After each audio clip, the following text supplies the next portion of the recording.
નમસ્કાર દોસ્તો, ચાલો આજે આપણે વનસ્પતિના એક મોટા રહસ્ય વિશે જાણીએ. આ એવી પ્રક્રિયા છે જેનાથી વનસ્પતિ પોતાનું ભોજન બનાવે છે અને એને કહેવાય છે પ્રકાશ સંશ્લેષણ. ચાલો એક મજેદાર સવાલથી શરૂઆત કરીએ. તમે ક્યારે કોઈ મોટા વડના ઝાડને જોઈને વિચાર્યું છે કે અરે આની પાસે તો મોં પણ નથી, તો પછી તે પોતાનું પેટ કેવી રીતે ભરતું હશે? આ સમજવા માટે આપણે એક મસ્ત કલ્પના કરીએ. માની લો કે દરેક છોડ અને દરેક ઝાડ પોતે એક નાનકડો પણ માસ્ટર શેફ છે, એટલે કે રસોઈયો છે જે પોતાની ખાસ ડિશ જાતે જ બનાવે છે. જુઓ, પ્રાણીઓ અને આપણામાં શું ફરક છે? આપણે ખોરાક શોધવા બહાર જઈએ છીએ, પણ વનસ્પતિ ના, એ ક્યાંય જતી નથી. એ તો એક જ જગ્યાએ ઊભા રહીને એકદમ શરૂઆતથી જ પોતાનો ખોરાક જાતે બનાવે છે. તો ઠીક છે, જો વનસ્પતિ એક રસોઈયો છે તો તેને રસોઈ બનાવવા માટે સામાન તો જોઈશે ને. ચાલો જોઈએ કે એની શોપિંગ લિસ્ટમાં કઈ મુખ્ય 3 વસ્તુઓ હોય છે. તો આ 3 વસ્તુઓ તેને આસપાસથી જ મળી જાય છે.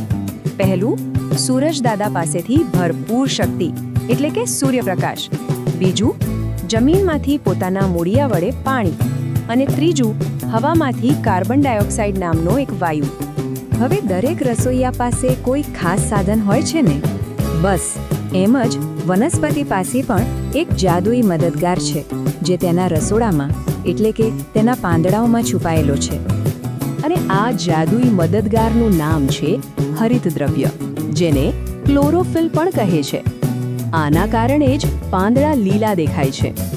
અને તેનું સૌથી જરૂરી કામ શું છે ખબર છે? સૂર્યની શક્તિને પકડી રાખવાનું, બિલકુલ એક સોલર પેનલની જેમ. આના વગર તો રસોઈ શરૂ જ ન થઈ શકે. બસ હવે બધો જ સામાન તૈયાર છે. જાદુઈ લીલો મદદગાર પણ હાજર છે. તો હવે વનસ્પતિ પોતાના પાંદડાની અંદર રસોઈ શરૂ કરવા માટે એકદમ તૈયાર છે.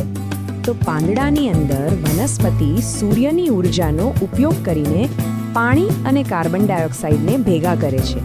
અને આ જે આખી રસોઈ બનાવવાની પ્રક્રિયા છે ને, એને જ આપણે વિજ્ઞાનની ભાષામાં કહીએ છીએ પ્રકાશ સંશ્લેષણ. આ શબ્દ પરીક્ષા માટે ખાસ યાદ રાખજો હો. ચાલો હવે જોઈએ કે આટલી બધી મહેનત પછી છેલ્લે બને છે શું. પરિણામ ખરેખર ખૂબ જ રસપ્રદ છે, કારણ કે એક નહીં પણ 2 વસ્તુઓ બને છે. હા, સાચું સાંભળ્યું. આ રસોઈની પ્રક્રિયામાં 2 ખૂબ જ મહત્વની વસ્તુઓ બને છે. એક પોતાના માટે અને બીજી આપણા બધા માટે.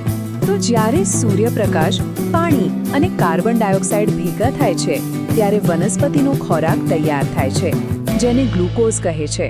પણ સાથે સાથે એક એવી ભેટ પણ તૈયાર થાય છે જે આપણા સૌના માટે અમૂલ્ય છે.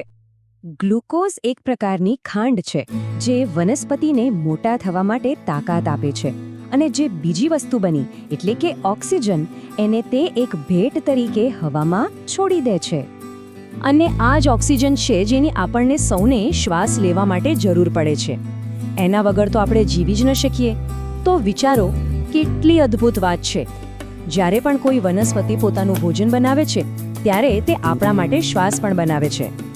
આનો અર્થ એ થયો કે આ વનસ્પતિ રસોઈયા આપણા ગ્રહ માટે ખૂબ જ મહત્વના છે. તેમના વગર તો જીવન જ શક્ય નથી. તો ચાલો આપણે બધા વિચારીએ કે આપણે આ અદ્ભુત રસોઈયાઓને સાચવવા માટે શું કરી શકીએ.